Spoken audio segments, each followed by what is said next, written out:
Hello everyone, मैं कुमार अनिल आप लोगों की प्रारंभिक शिक्षा के नवीन प्रयास नामक पुस्तक के दूसरे लेक्चर में फिर से मैं आ गया हूं और आज मैं फिर से उन्हीं बातों को समझाते हुए और उसको प्रतिपुष्ट करता हूं कि कैसे आपका यह टॉपिक आगे बढ़ रहा है। देखिए, कल मैंने आपको प्रारंभिक शिक्षा के सार्वभौमिक सत्य के संदर्भ में बातें करी थी, तो मैंने कहा कि इस टॉपिक में प्रारंभिक शिक्षा का सार्वभौमिककरण शब्द इस्तेमाल किया गया।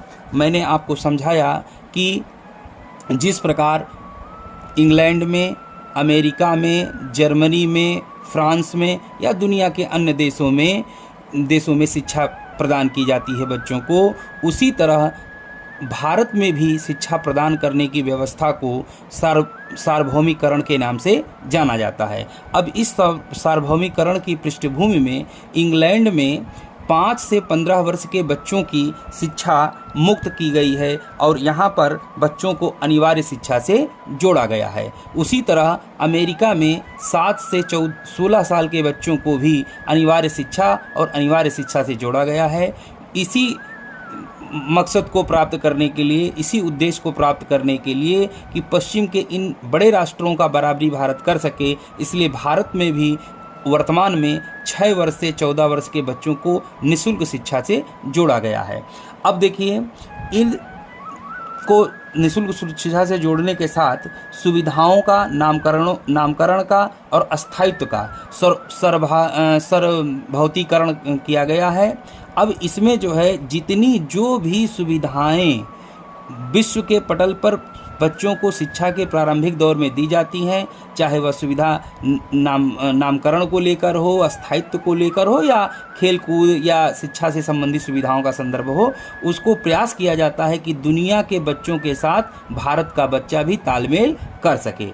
अब यहाँ पर दूसरी जो बात हमने कल कही थी कि संवैधानिक प्रावधान, यानी कि कौन से वे भारत के संवैधानिक प्रावधान हैं जो भारत के बच्चे को प्रतिबद्धित होकर शिक्षा से जोड़ने का काम कर रहे हैं। तो देखिए, यहाँ पर आप देखिए, संविधान का जो 46वां संविधान संशोधन था, इसके अंतर्गत भारत के प्रत्येक बच्चे को शिक्षा के अधिकार से जोड़ने का काम किया गया। ये बात सन 2002 की है।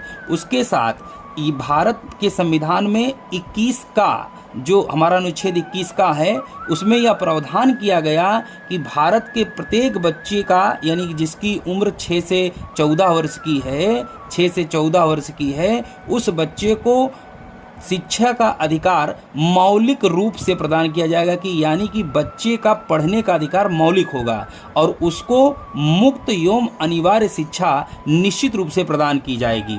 और इस मौलिक एवं अनिवार्य शिक्षा के अंतर्गत बच्चे को जोड़कर उसके सर्वांगीण विकास का कार्य किया जाएगा। अब देखिए, ये जो अधिनियम जो बना मुक्त एवं अनिवार्य शिक्षा का, ये अधिनियम बना 2009 में। ये एक तरह से एक कानून, एक विधि बनाया गया 2009 में कि हर बच्चे को निःशुल्क और अनिवार्य बाल शिक्षा प्रदान की जाएगी। और इसी को अंग्रेजी के शब्द में RTE के नाम से जाना गया। और इस RTE को जो लागू करने की तिथि बनी, वह 1 अप्रैल 2010 बनी। तो इस प्रकार आपने समझा कि सार्वभौमिकरण की स्थिति में भारत की स्थिति दुनिया के बड़े राष्ट्रों के साथ किस तरह की है और भारत का संविधान किस तरह से भारत के बच्चों को, 6 से 14 साल की उम्र के बच्चों को मुक्त एवं अनिवार्य शिक्षा से जोड़ने के लिए प्रतिबद्ध है। आज के लिए इतना ही। Thank you so much. Thank you.